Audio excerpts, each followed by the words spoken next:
It's kind of the future we were promised, and it's the end of the era of, I think, really gorgeous race cars. You know, as you get into the aero age of race cars, it became harder and harder to make them pretty. This is just a very, very pretty car. It really was aiming at the Mulsanne Straight.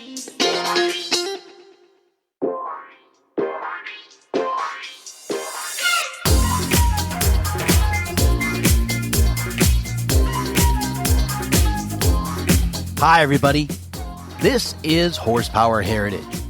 I'm Maurice Merrick, and you're in the company of fellow gearheads around the world, listening from places like Kansas City, Missouri, Euless, Texas, Las Vegas, Nevada, Riobamba, Ecuador, Auckland, New Zealand, and Brighton, England. Thanks for joining me once again, and if you're a regular listener, you know I like to cover the classic and collector car auction scene from time to time. So today the spotlight is on the Bonhams Cars Grand Palais auction, which is taking place in Paris this week. Now, there are quite a few pretty avid collectors who listen to the show, and they have the means to acquire some of these incredible machines, but most of us, including me, are not exactly in that position. But you know, it's still fun to check out what's going across the auction block and keep an eye on the market. And you never know, there are deals to be had every time. My guest today is an expert on these things, and he's been on the show before. Eric Minoff is Vice President and Head of Department in the United States for Bonhams Cars. He's an industry veteran, and Eric and I will be going through the Grand Palais catalog to talk about some of our favorites. You know, I really like to highlight cars that are lesser known and dive into some of the more obscure history with you. And that's the kind of thing I guarantee you'll only hear on Horsepower Heritage. You won't hear that on other automotive podcasts. And I kind of pride myself on that. So if you enjoy the show, go to buymeacoffee.com/HP Heritage and support the show with a donation. You can make it a one-time gift, or you can support the show monthly. You can give as little as $2 or a higher amount of your choice, but it really helps me to keep bringing you the content you enjoy. Again, that's buymeacoffee.com/HP Heritage, and there's a link in the show notes. Incidentally, I want to give a shout out to my pal Michael Emery. He's the creator and host of the Slow BAJA podcast, and he's been a guest here, but I joined him on one of his vintage BAJA 4x4 tours not long ago. And, you know, we had a great time on that adventure. And Michael was kind enough to have me on his show to talk about it. We actually recorded it right there on the beach in Baja. So I think you'll enjoy our conversation. Just check out the links in the show notes, or better yet, follow Slow BAJA on your favorite podcast app. And Michael, if you're listening, thanks again, buddy. That was a terrific week. So getting back to today's episode, while you listen today, you can see the cars we're talking about over on the Bonhams website, bonhamscars.com, then click on the Grand Palais auction. I put a link in the show notes for that too, to make it easy for you. So without further ado, here's Eric Minoff of Bonhams Cars. Enjoy.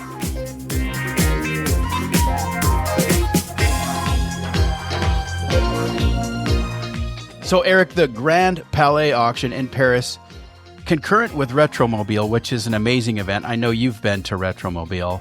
I have not myself, and it's definitely on my list. It's well worth a visit. It's for a car guy, it's a bucket list event. You know, there's just so much car stuff going on between the halls at Rétromobile, the different auctions. The best one, obviously, being Bonhams Cars Grand Palais auction, and you know, it takes place in Paris. So the food is great, the scenery is great. If you get tired of cars, there's some museums and other things to see. And being February, the hotels aren't that bad. Right. And if family members who might take a trip with you to Paris don't necessarily want to see the cars, there's plenty of other stuff to do. Yeah, I've read a little bit. I hear there's some art museums there, maybe some shopping. I don't know. I you know that you don't see a lot about Paris in like travel things. Right. Yeah, a few things here and there. Well, I'm excited to get into it, and we're going to go through some of the lots on offer. This is Bonham's second event annually, right? Scottsdale kind of kicks off the year for you guys. And then the first European event of the year is the Grand Palais auction. Yeah, so Scottsdale's our first auction in the calendar year in Scottsdale, Arizona at the end of January. And then we pretty quickly, less than 2 weeks later, typically follow it with our Grand Palais auction. Right. So the fun never stops. I mean, the last auction we had last year was in mid-December at Bond Street, so in London. So yeah, there's something always happening. Well, what do you say we kick it off here? What's your first car that we're going to look at? I mean, I think it would be remiss not to lead off with the cover lot, which is the 1950 Ferrari 166 Touring Barchetta with obviously bodywork by Touring. It's an example of one of Ferrari's premier models, the first model they came out with, the 166, which has that jewel box 2-liter V12. 166 meaning the displacement of each cylinder, 166 cc's. This is chassis number 0034M. It was delivered new to Italy to Count Marzotto and had quite an extensive racing life in period with a lot of privateer racing, including placing 4th overall in the 1951 Mille Miglia, where it raced as number 357. 357, the starting numbers were based on when in the lineup of cars that car would have started. Right. So one other very famous car is the Mercedes-Benz 722. Sure. Sterling Moss. Yep. So this car's, it's you can do basically anything you'd ever want to do with it in the US or Europe or the UK. So you do the Mille Miglia Historica, Le Mans Classic, Tour de France, the Monaco Historic Grand Prix. If you want to try driving it on roads, you could also do things like the California Mille or the Colorado Grand or the Copper State, any number of the vintage Taylor vintage rallies. You could literally do everything with it.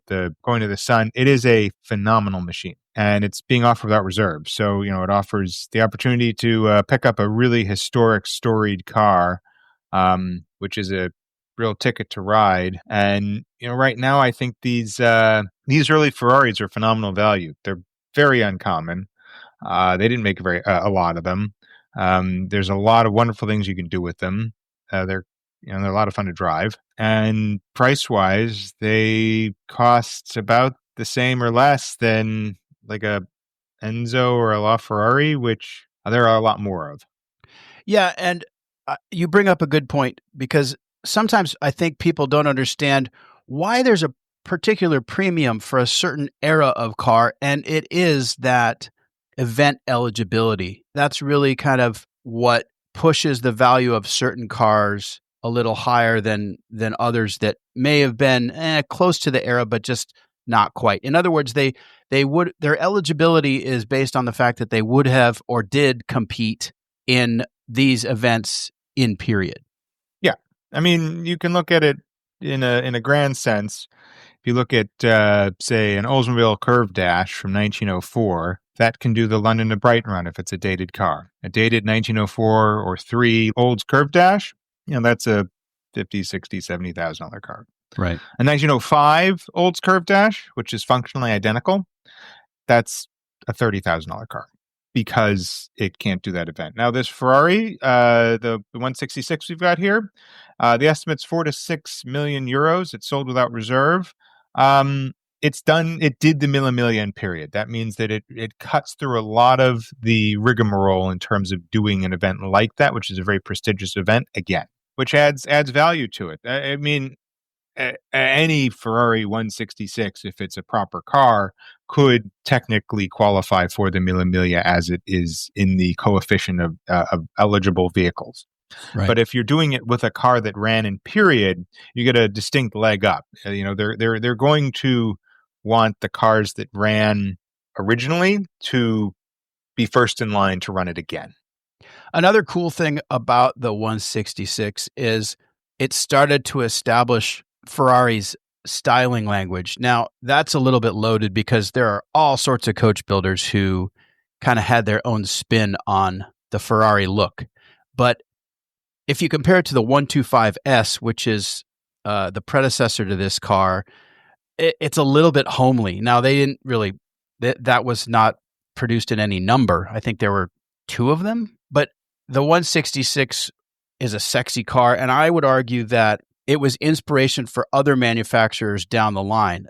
If you look at an AC Ace, for example, a lot of the same cues in the AC Ace were actually the 166 preceded it. So it has a wonderful flow, beautiful open cockpit. I love the combing around the cockpit, and just a very aggressive front end. Wonderful egg crate grille. Just a beautiful car. Yeah, I mean, look, the styling of the car is kind of classic, and you saw those styling cues appear in lots of other cars. I mean, look at the front end with that big egg crate grille.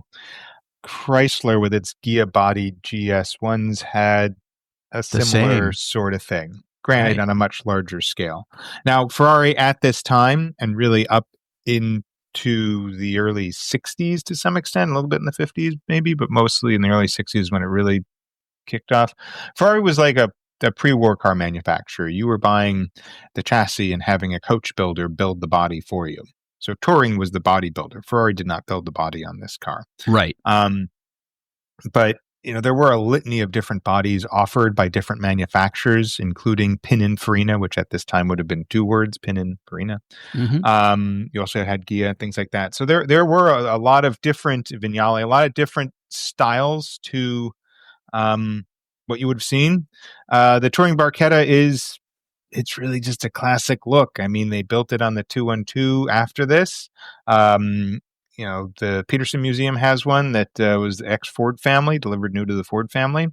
So it's a pretty just iconic machine, and it's one of from an Italian perspective, I think it really is why Italian car design is one of those things that is so widely appreciated. It's very much a less is more sort of approach. There's not a lot going on that you get overwhelmed by what's happening in front of you when you look at it, but everything that's happening is well placed. I mean, the trim line that goes along the side of the car, it looks like it should be going quickly. And for the time, it was a pretty quick car within that class, the under 2-liter class. Right. And if you're playing along at home on bonhamscars.com, the one we're talking about is lot 135P. So we're going to mention the lot numbers throughout. If you want to check it out online, see the car we're talking about. Well, Eric, my first pick is lot 152, which is a 1978 Schnitzer BMW E21. And this is a Group 5 racing car. So it's basically the 3 Series. E21 was the internal code at BMW for that chassis. Mm-hmm. And it's got a 1.4-liter turbocharged engine. On first blush, that doesn't sound like much, but it's 410 horsepower out of 1.4 liters. And this is as a result of the FIA's new rules in that category. And they had a certain formula if you turbocharge the car. This is, essentially the first few years of the turbo era in racing. And so the displacement went down if you had a turbo installed, and there was sort of an equivalency with normally aspirated cars. But one of the other things the FIA specified was that you really couldn't modify the hood, the doors, the roof of the car, but flares were fine. So this thing has massive box flares, a huge front spoiler, huge rear wing, and it's so muscular, and just the way it sits is incredible. It's one of only 2 of these 1.4-liter turbocharged BMWs that were built with motorsport specifications. That is, that BMW Motorsport themselves were involved. And this particular car was raced by a guy named Harold Ertl, who had some success in sedans and also raced in F1 with Lord Hesketh. In fact, he was one of the 4 guys who pulled Niki Lauda out of his burning Ferrari in 1976 at the German Grand Prix. So anyway, Harold Ertl secured a championship in this car, and it's just a very interesting era of racing. It didn't last very long, but those cars were incredibly popular with fans, that whole Group 5 series, and it presaged the Group B cars that would come a little bit later on. So fascinating car. What's your take on this one? I mean, it's a super cool machine. It's kind of the evolution of the BMW 3.0 CSL Batmobiles, which had a similar sort of wild look as far as the big flares and the spoilers front and rear. This is one of the cars that really put Schnitzer on the map as far as a tuning company for BMW. As you noted, there was the interesting rules regarding turbo versus non-turbo. If you put on a turbo, what you lost in displacement, you tried to make up with additional power from the blower. And they put pretty big turbos on it. And BMW at this time, both in touring car racing like this, but also in Formula One for the next several years, they excelled at making enormous amounts of power out of these little turbocharged engines. Really incredible. So, the F1 cars had 1.5 liters and were putting out 900 horsepower. Not granted during the race, that was for qualifying, but still mega things. And this car has really a spectacular history to it. It was raced by some pretty serious folks, including Hans Joachim Stuck. So you've got great history with it. And increasingly, as this era of motorsport has become more popular for vintage racing, this is something you can go out and have a lot of fun with racing in a number of series, more so in Europe than the United States, but there's plenty you can do with the car. Definitely. And interestingly, the engine in this car dates back to 63 because that was BMW's M10 engine that was designed by Alex von Falkenhausen, if I'm remembering correctly. And so that was the birth of the Neue class cars. Mm-hmm. That M10 four-cylinder lived on for many, many years, but that was the engine that was in the 1500, 1600, 2002. And really remarkable, the power, as you say, that they were able to get out of it. So the estimate on this 78 BMW E21 Racer is... Well, it's 750 to 950 euros. So at current exchange rates, that's about 770 to 980. But for the most legendary E21, that price is kind of justified. It's pretty rarefied air, especially for BMW. But you're looking at the creamiest of the creamier. Yeah, wonderful car. What's your next pick?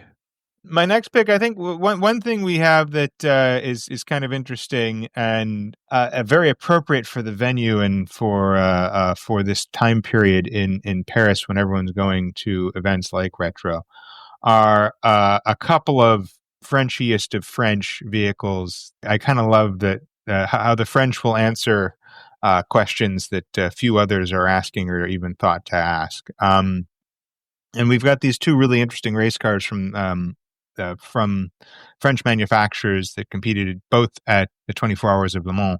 But the first I'll go with is lot 127. It's the 1924 Chenard Walker T3 Sportsworks 2-liter. This is a pretty interesting car. The survival rates of these are not great. The engine in this car was used in the 1924 24 Hours of Le Mans. And it's competed at a number of historic events, but Chenard Walker was a pretty well known manufacturer in France at the time, and they were quite successful in motorsport in Europe. So this is a pretty neat torpedo bodied car.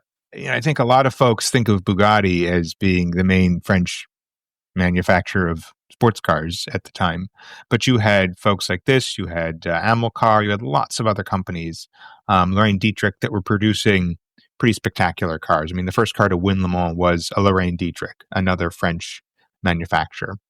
So these 2-liters, again, the displacement is based entirely on what would get you the most success within different classes of motor cars, and it was a pretty advanced overhead valve motor.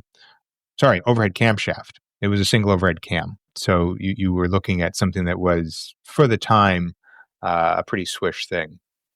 Yeah, this is kind of a wild card pick. I looked at it, and I'm glad that this was in your quiver to talk about today. It's a wonderful car. I love the pinched boat tail, and the mud guards are angular while the body is, Yeah. It's an interesting combination of those very square mud guards with a pretty lithe body.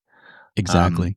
But it's a pretty stylish car, and again, it fits the rubric of these sort of cigar shaped race cars. And these cars, they didn't make very many of them, and there wasn't much left of the ones that were made. So cars like this, when they were restored of what could be found, essentially. And as you say, Lorraine Dietrich won the first Le Mans, and it's easy to forget today how dominant the French auto industry was in the early part of the 20th century, and for that matter, the late 19th century. But they were highly innovative. Like you say, they had answers to questions no one had asked yet. And so I love the way you put that. Now, in terms of events, is this the kind of car that is suitable for many vintage events? So you could do a lot of European vintage events, things like the Goodwood Revival, certainly the Le Mans Classic. There are other good events you can do in the United States.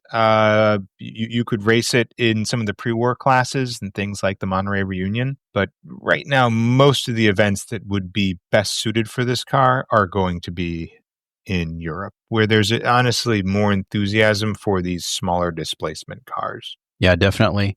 I don't think it would be wrong to sort of compare this to a period Indy car in the sense that this was sort of the dominant form and function of a racing car in Europe at the time, just as Indy car or champ cars were here. So very interesting. Now, Chenard and Walker did not last. I'm not sure what the demise of that manufacturer was, but it's a lost brand, but well known in Europe, of course. Less so in the United States. Very interesting. Yeah. I mean, I like it because it juxtaposes nicely with lot coming shortly thereafter, lot 131, a 1954 Auto Bleu 750 Coupe. Because this is just post-war, obviously, a very aerodynamic car built, again, for endurance racing. It raced in the Mille Miglia in period, and it raced in a class that I think a lot of folks don't talk about much anymore, which is the 750cc class. You don't see a lot of cars like this in the United States. It was a pretty short-lived manufacturer, designed primarily for racing, and had a motor that it pilfered from a Renault 4CV. So it had kind of unsexy underpinnings in terms of its drivetrain. But the rest of it, this tubular chassis, and the engine was tuned, but a tubular chassis, lightweight, streamlined aluminum body that was designed by aerospace engineer Marcel Riffard. A really neat thing. It was, when it raced, it was given the nickname Rainette, which is French for tree frog. But it's an interesting solution to the issue of you can't get an enormous amount of power from a 750cc motor. So what can you do to make that car faster? You obviously make it lighter and make it slip through the air quicker. So this car raced in period. It did quite a few things beyond the Mille Miglia, the 12 hours at Reims, and other events, and then it was restored more recently, and it actually ran the 2016 Mille Miglia Historica. So it's a pretty neat machine. You can do a fair amount with it, and it'd be an interesting touring car. But in modern times, it's been a pretty regular participant at the Mille Miglia Historica, doing it in 2005 and 6, and then it's done it virtually every year since 2014, a couple of off years. And there's some really neat period pictures of it when it was racing in the Mille Miglia originally.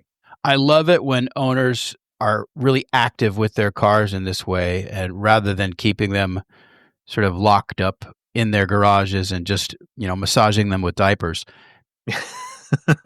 Yeah, well, cars are meant to be driven, and I think one of the neat features of these older cars, especially, first off, there's a lot you can do with them, and second off, unlike modern cars, there's no effect on the value from driving it. A car is never going to be worth less because it has miles on it when it's something like this. So yeah, and you're adding to the history. Mm-hmm. A few notes. First of all, if you're listening right now, you've got to go to bonhamscars.com to the Grand Palais auction page, and then search for lot 131. That's the car we're talking about, the 1954 Auto Blue 750 Millimilia Coupe. Immediately, I look at this car and I think, oh, was this in a wind tunnel? The windscreen on this car is piano hinged at the where it meets the body, and the entire windscreen flips forward. The roof section lifts off. When I look at how it's constructed, it's reminiscent of land speed cars, Bonneville type stuff. Very interesting, very slippery. And then you look in the engine compartment, and this teeny little 750cc engine has a massive single Weber carburetor, either maybe a 38 or a 40 millimeter side draft carburetor. The carburetor is almost as big as the cylinder head, so yeah, pretty funny. It's I mean, it was a tuned, obviously a tuned 750 Renault motor, but it is interesting to see that that carburetor, which looks like it's about the same size as the engine itself, sitting next to what is otherwise, overhead valve 4-cylinder motor. Yeah, wonderful. The estimate on the 54 Auto Blue 750 Millimilia is 325 to 425 euro, or 330 to 440 dollars US. So, I mean, find another, right? Yeah, exactly. And it just you're never going to see yourself going the other direction. And as you pointed out, it's from an aeronautics design. It was designed by an aeronautical engineer. It's a really neat thing. When you look at the engine bay, you can see that the engine bay is in fact fully enclosed. There is a panel underneath that to direct air under the car. That being said, if you look at a profile of the car, it looks like a wing. I bet it's pretty exciting to drive at high speed, seeing that it will probably start acting like a wing. But still a pretty neat machine. Wonderful. All right, we're going to go from French Racing Blue to Hermes Orange, because my next pick is lot 182, a 1972 Aston Martin DBS V8. Only 289 of these were ever built. And this is kind of Aston Martin's muscle car, if you will. The styling is reminiscent of like a 72, 73 Ford Mustang. These cars have been compared many times to the Mustang, but I think it shows a little bit of American influence in that way, and certainly with the V8. The car left the factory not in orange, which it is now, but in a color called Cairngorm Brown, which is sort of a root beer metallic, and it had an olive interior. So why is it orange now? This is an interesting story. I mean, the best thing I can say is cars are unique from basically every other collecting field, and that if you prefer it to be a different color, you can do that. So, or modify it in other ways too. But if you were looking at the girl with the pearl earring, famous painting, and you went, she'd look a lot better with a diamond earring. You can. It's got a pearl earring. That's what it's got. That's the way it is, right? But with a car, if you prefer a orange car versus a brown one, then it's your car. You do what you want with it. So a prior owner decided to have his collection actually was commissioned all in, he had a series of these in Hermes style orange. And so he had the exterior and interior finished in orange. And he had the interior finished in such a way that parts of the car that never would have been painted or colored, such as the steering wheel and parts of the dash and things like that, which would have been black, are now orange.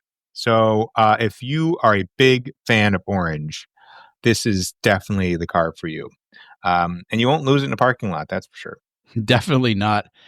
And it might not be to everyone's taste, let's say, but I really like it. I mean, it has a kind of 70s flash that I think is appropriate for the car. It's outlandish. You can't take your eyes off of it. At least I can't. And the leather hides dyed in that same orange in the interior. I mean, even the steering wheel is wrapped with leather. I just really like it. It's fun. It's one man's interpretation, and certainly it'll be the only one on the road until someone else paints theirs orange. But it's been mildly updated with a few nice little features, including Bluetooth. So the radio actually has a Bluetooth receiver in it, so you can now listen to your tunes from your phone instead of having to listen to whatever's on the radio. And it comes with a matching car cover. Oh, very good. As you do. Mm-hmm. So even when it's covered, it's still orange. There you go. 5.3 liter V8. I mean, a good performer. Big brakes, but it's a continent crusher. It's a grand touring car. I mean, I've always had a soft spot for these. To your point about Mustangs, I mean the V8, which was produced for a long time. Its production lifespan was about 18 years. It's basically a British Mustang. I mean, the architecture of the car is pretty similar. It's got a big V8 up front. It's rear-wheel drive. It's 2+2. Even the engine displacements were not far off of Mustang displacements, with the availability of everything up to a 7-liter, which was also offered in the Boss 429. So, not the same engine, obviously, same displacement. But so yeah, you could get these in any degree of madness. And this is a pretty nice spec. It's an early car, so they hadn't gone completely bananas. But you also don't have a lot of the emissions plumbing that the later cars would have. They're beautifully made. The V8's got a lot of power to it, and this one has from new. It has a manual transmission, which is pretty special. It's been converted from right-hand drive to left-hand drive, but the manual transmission is what it's always had. Yes, and it's got those wonderful big Smiths instruments right in front of you. The red line comes on at 6,000 RPM. It looks very comfortable, and the 5-speed would definitely make it a lot more fun as a driver. But cruising, you could cruise this thing all day long at probably 90, 100 miles an hour with no trouble.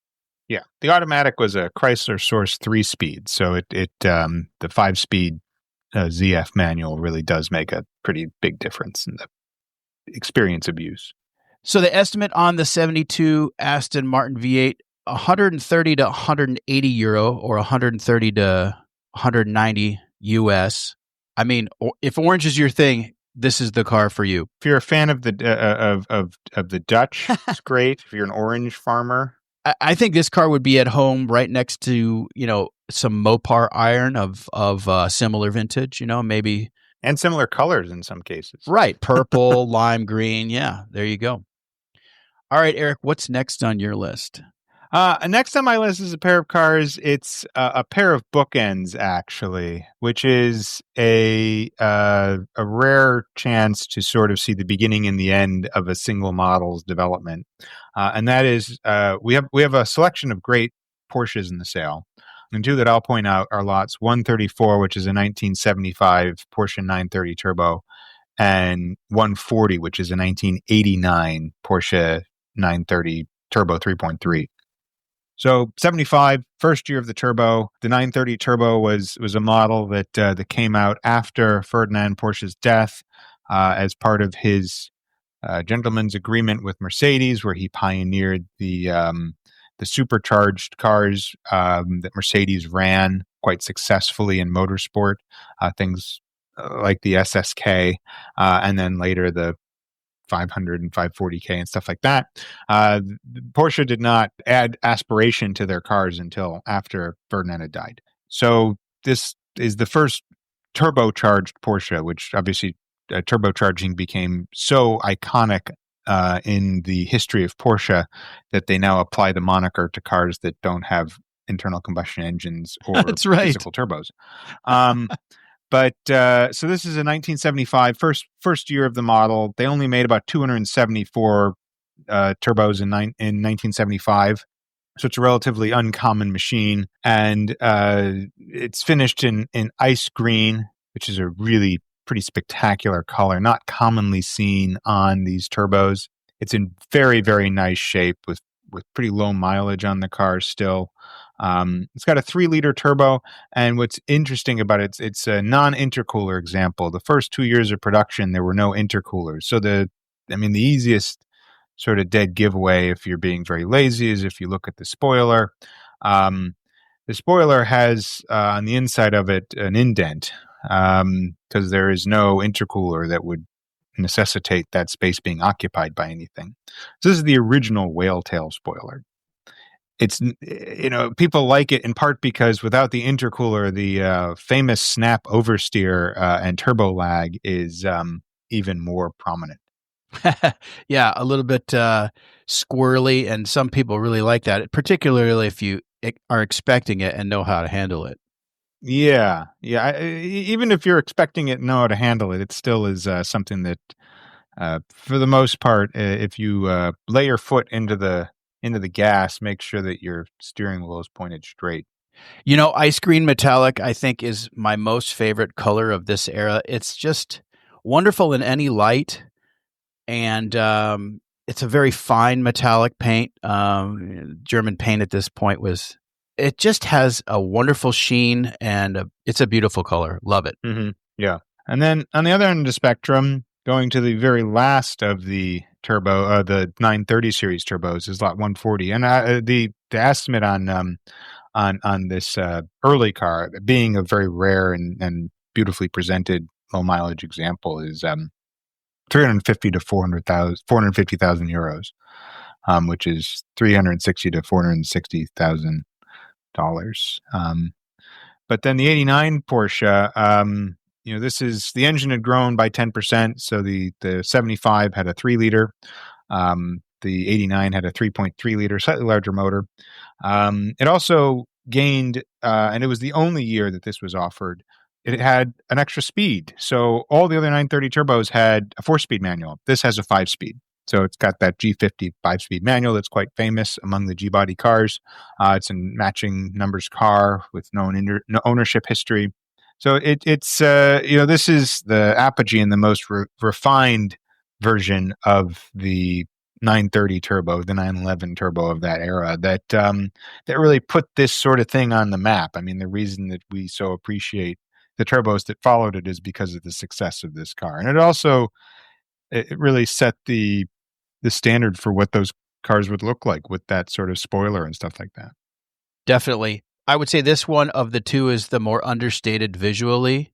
Mm-hmm. But I mean, good point about the G50, and that extra gear makes all the difference. Yeah, especially at the top end. But I think you can't. Some folks sort of denigrate the 4-speed. It's a pretty great transmission, and it links pretty well to that car. Sure. Because if we're being honest, you don't want to be shifting a whole lot in a car where every time you shift, the turbo is going to despool. Right. So unless you have two brains and can do the Michel Mouton turbo feathering with your right foot while you are brake clutching with your left foot, it's still a great transmission, and with the lack of an intercooler, a really special thing. But these the last year cars are the bookends that are the most sought after, and having one of each would be kind of the ne plus ultra of one's collection. And the estimate on this 89 is 200 to 300,000 euros. And the popularity of the 930, I don't think it'll show any signs of waning for a long time to come. No, as long as Porsche is still selling cars, I'm pretty sure people will still want 930s. I'm about to go next month. I'm going to be going on one of my favorite events, which is the Hill Country Rally in Kerrville, Texas, not far from where I live. And it's an air-cooled Porsche rally, and there's 300 plus cars that show up. And yeah, a lot of folks obviously come in G-bodies since they're the more approachable price-wise vehicles and a little bit easier to live with, especially if you live somewhere where it gets hot as hell in the summer, so you might want AC. But the 930 Turbo is iconic, and you see a lot of folks that come with them on that event, and they have a lot of fun. Since you mentioned it, what are you going to be driving on the event? I'm going to be taking my 1968 Porsche 911T. So I've got a lot of miles under that car. This is my third year on the event with that car. So I'll do my best to keep up with the big boys in their turbos and other cars that have tires that are twice as wide as my 165s.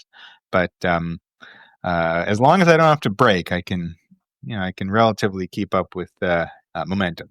I was going to say, it's kind of a momentum car. Yeah, it's only got like 100 20 odd horsepower. So Right. as long as I'm moving, I can keep moving. But if I have to accelerate, then that's where it stops shining. But it makes a lot of fun noises.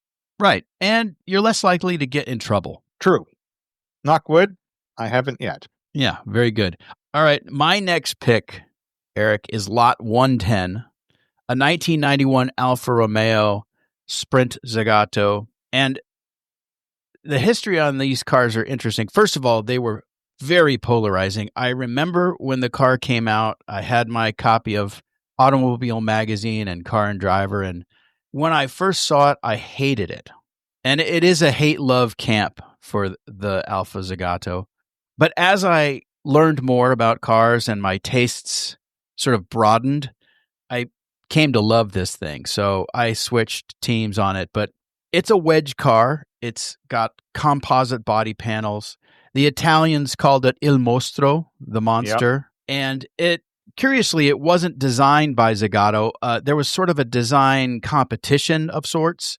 And the in-house design won, which was, by that time, Fiat had acquired Alfa Romeo. So it is a Fiat product, but it does have Zagato badges. It's sort of an homage to the Zagato-bodied Alfas of the 1950s and 1960s. Yeah, I mean, to some extent, in so much that those were also those were Giulia-based. And this was based on the model that would have been the Giulia. Right, the 75, which is, in the U.S., we got it as the Alfa Romeo Milano, but worldwide it was known as the Alfa 75. Yeah. But look, to your point, I think a lot of it's not a design that is going to receive universal love. It's an interesting look. It does end up being a little bit complicated by some of the realities of designing cars for the modern era, which is to say you have to have impact bumpers, which ends up with kind of a chunky looking front end and a big badonkadonk in the back. But it is a pretty iconic machine, and you don't see a whole lot of coach-built cars from the modern era. And Zagato was pumping out some pretty cool things here, and also they actually had quite a few things in Japan as well that they were designing. So there are other cars that hint at this design language. There was also a convertible version, the RZ. This particular example is pretty interesting, Lot 110, because it only has 257 kilometers on it from new. So it gives someone the opportunity to either continue to preserve it, or they can have a brand new 34-year-old Alfa. I just love the audacious nature of this car in every way. Most manufacturers were being very cautious in the late 80s, early 90s. This just kind of threw the rule book out, and they only intended to build 1,000 of them anyway. It was destined for the European market and the Japanese market. We didn't get any here in North America, but definitely eye-catching. I love how visually the greenhouse is kind of squat. It almost looks like a chop top.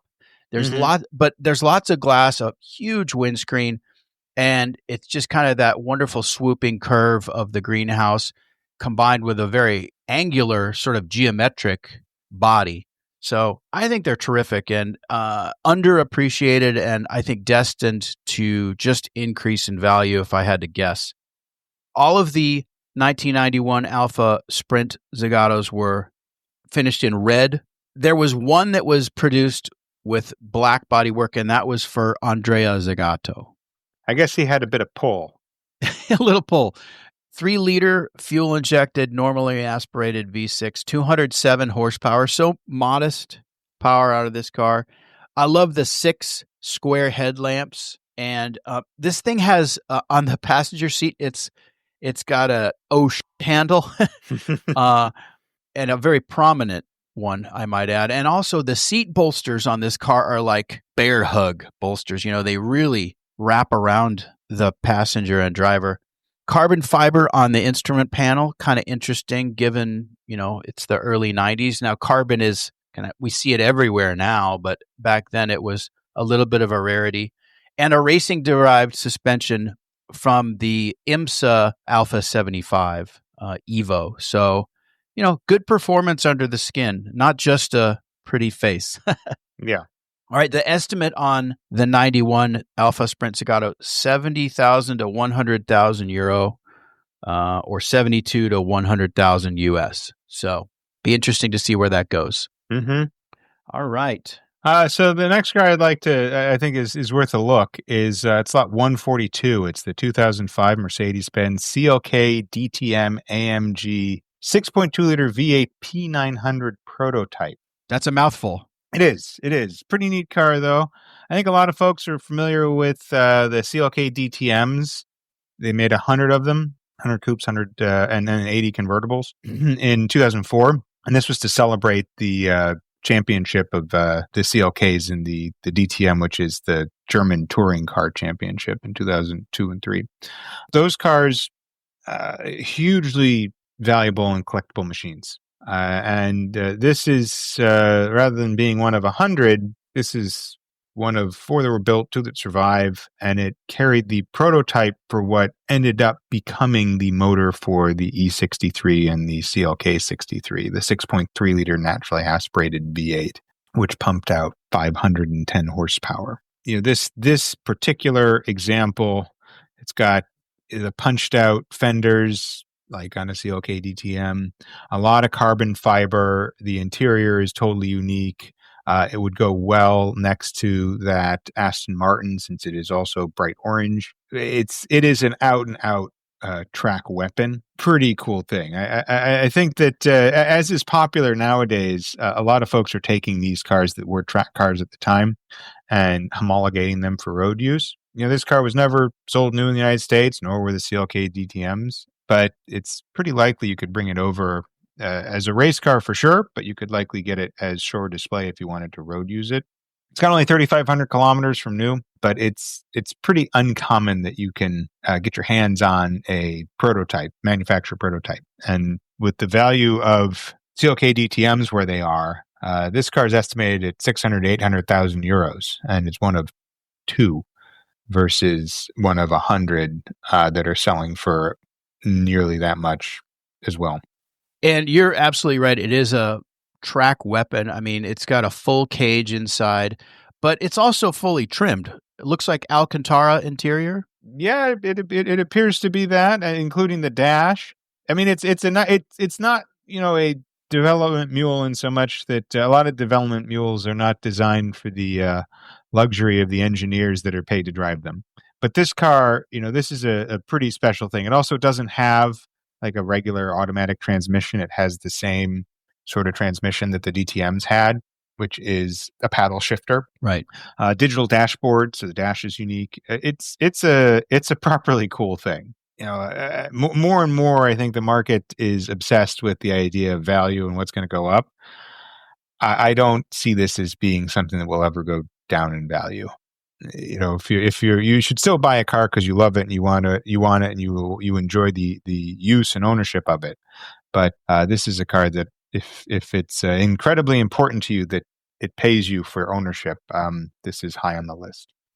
Yeah, and it's very much of its era when you look at kind of some of the little aero tricks and brake cooling, as you say, the vents in the front fenders, the flares.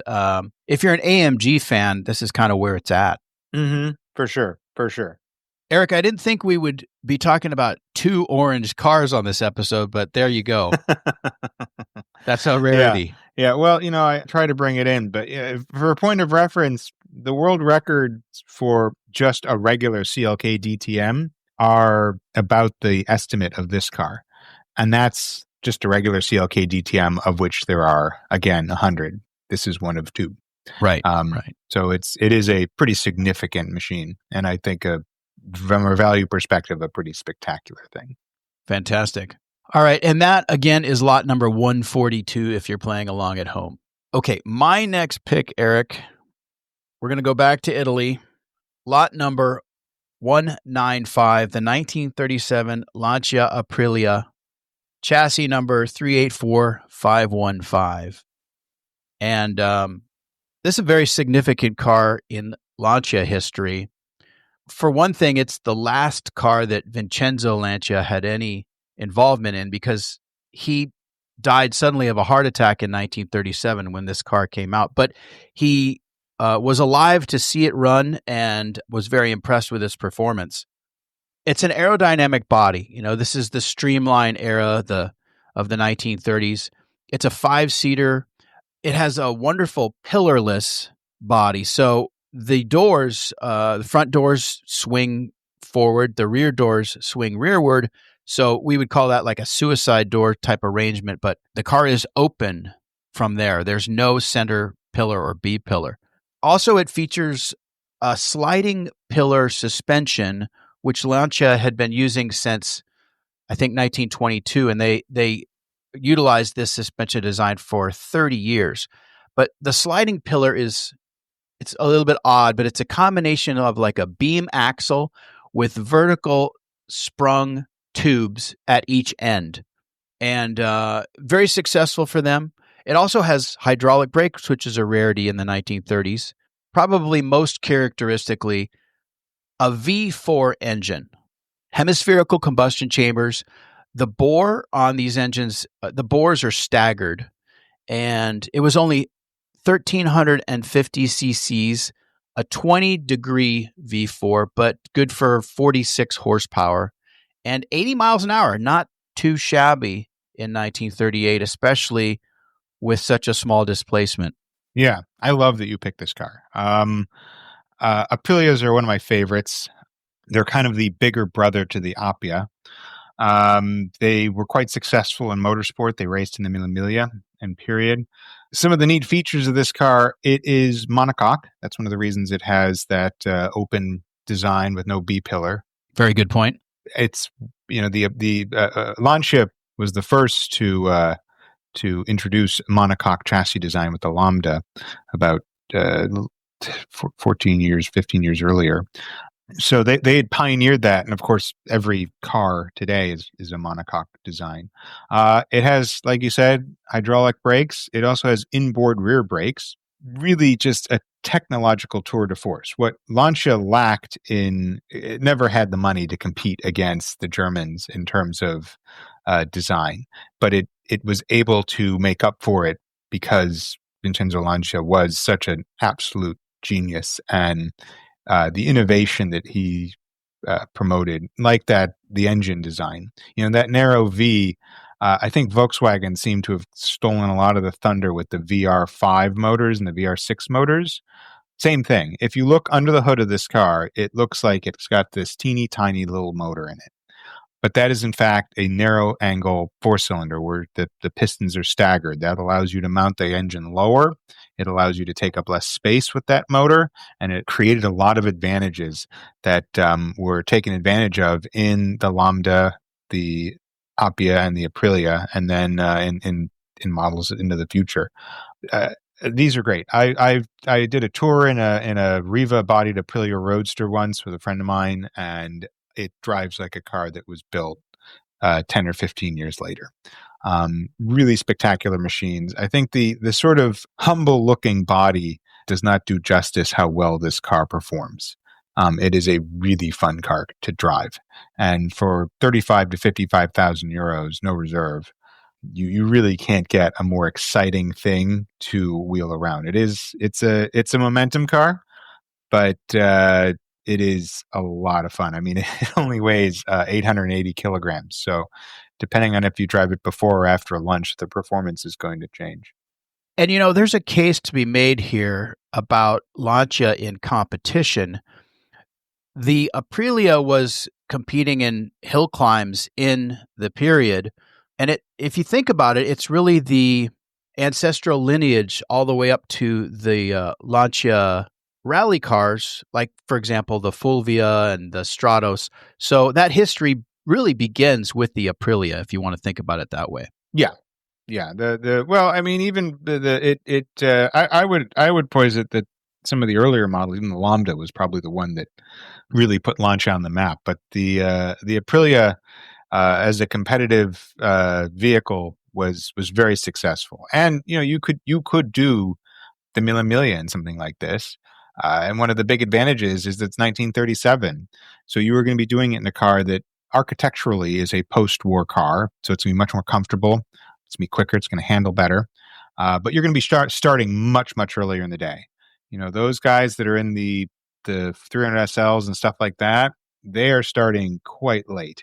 With a 37, you are starting early and you're getting to your destination in time to have a nice, relaxing dinner, whereas they're getting there well after dark and are tired with only a little time to eat and go to sleep. So there's a lot of advantages to be said about this car. Plus, I mean, look, it seats 4 very comfortably, 5 if you've got a couple of 3 kids in the back, and you can still have a lot of fun. And I rate this very highly. I've always wanted an Aprilia myself. I also love that Lancia, their sort of naming scheme for their cars, Aprilia, Ardea, Aurelia, it all goes back to ancient Rome. And I always thought that was really clever. Yeah. Well, the Aprilia name has lived on, but as a motorcycle. Yes, exactly.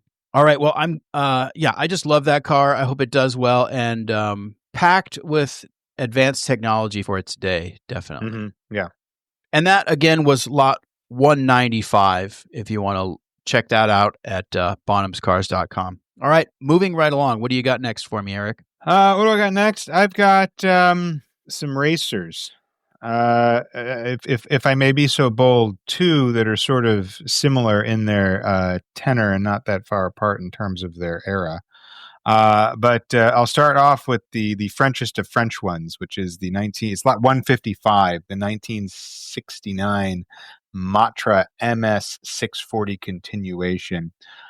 It's kind of the future we were promised, and it's the end of the era of, I think, really kind of gorgeous race cars. As you get into the aero age of race cars, where aero became more and more important to the design, specifically wings and things like that, it became harder and harder to make them pretty.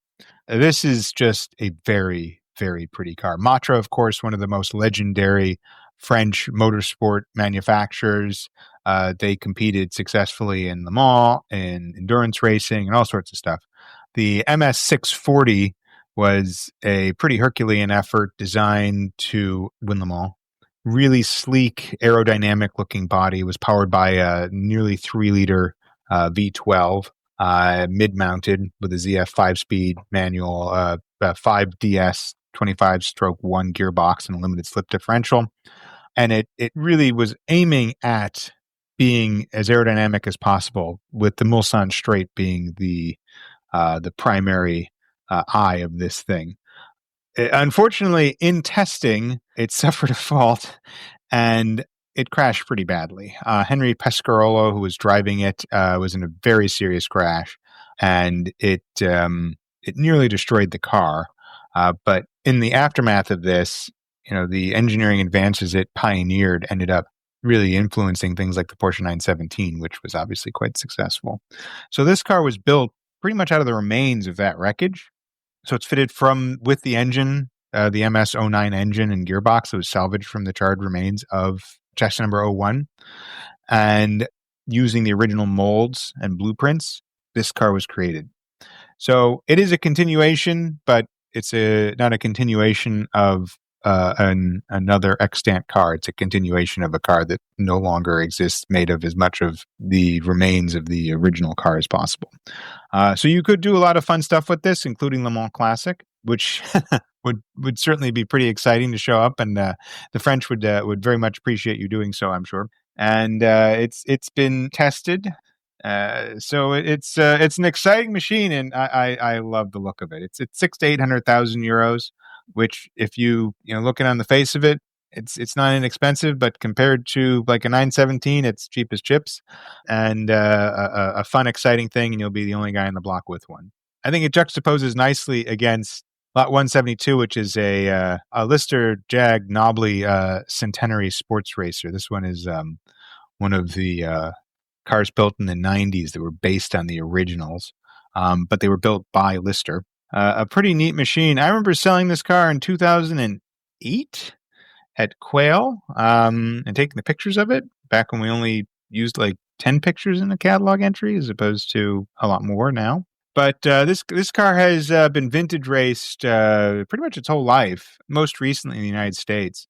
But it's a good opportunity to pick up a pretty mean, again, very cool looking. It's designed to look fast. I don't know if they actually were testing the design as far as its effectiveness in a wind tunnel, but it looks really cool.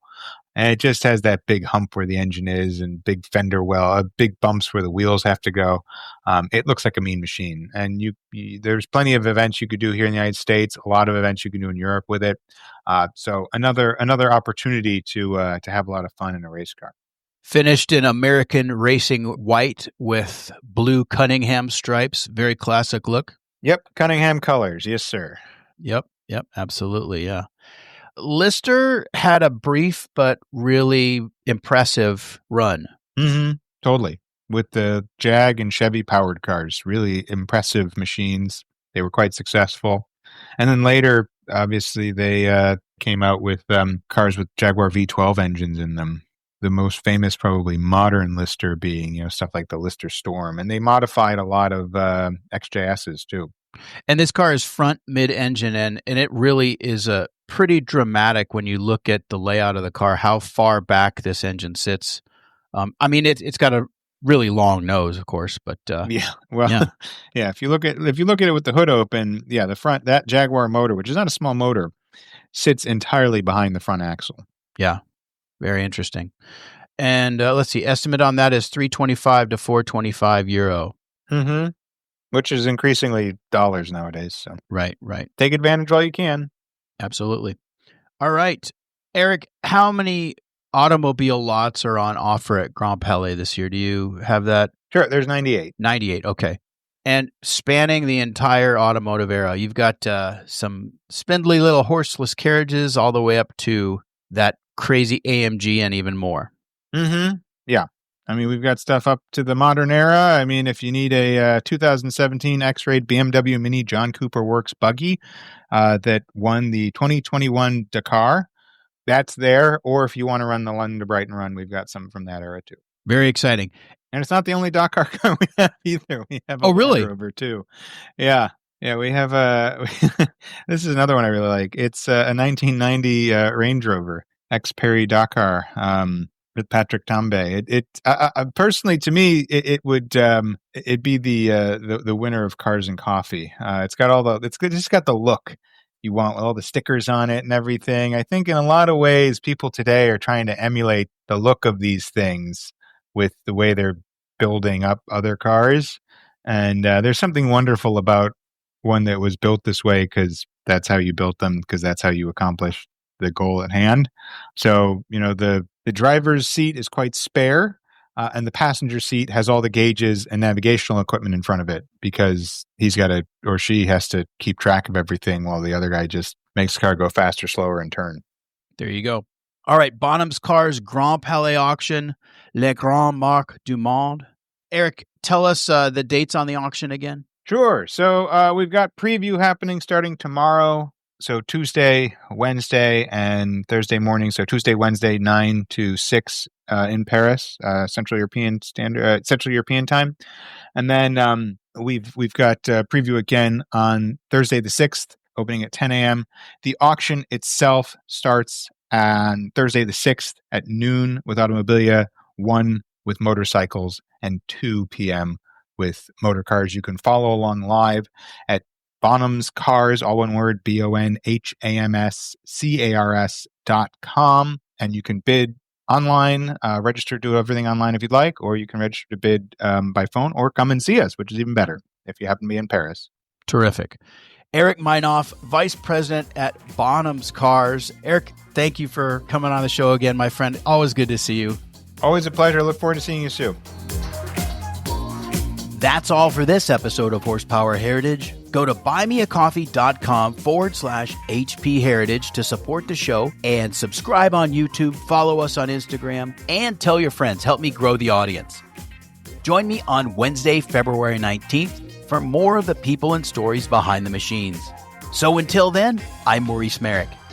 Thanks for listening.